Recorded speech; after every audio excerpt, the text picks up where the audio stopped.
আমাদের নেত্রী হাসিনার মতো না বড় বড় কথা বলে যে হাসিনা পালায় না পালায় না।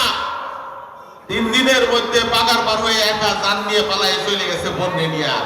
আর বেগম খালেদা জিয়া তিনি একেবারে মৃত্যু পথযাত্রী অবস্থায় তার সন্তানের চিহ্নি অবস্থায় তিনি আপোষ করেন নাই হাসিনার সাথে, আওয়ামী লীগের সাথে। এই জন্য বেগম খালেদা জিয়াকে ভালোবাসি, আর এই জন্য শেখ হাসিনাকে ঘৃণা করি। আওয়ামী লীগের লোকদের জন্য আমার করুণা হয়। এক নেত্রী তার জীবন নিয়ে পালাই চলে গেল, আপনাদের কি করে গেল?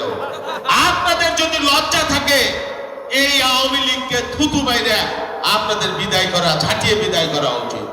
প্রিয় বন্ধুরা, আগামী দিনে বাংলাদেশে একটা নির্বাচন হবে গণতন্ত্রের জন্য। সেই নির্বাচনকে সামনে রেখে আপনারা ভাই হিসেবে দলের মধ্যে ঐক্য রাখবেন, সমাজে শান্তি রাখবেন, শৃঙ্খলা রাখবেন। গায়ের জোরে কারো উপরে কোনো অন্যায় জুলুম যাতে না হয়, কোনো সালিশ দরবারে কারো উপর যাতে অন্যায় না হয়, কোনো দখলবাজি যাতে না হয়। বিএনপির কেউ যদি এগুলোর সাথে জড়িত থাকে এই যে নেতাদের বলবেন, না হলে আমাদেরকে বলবেন।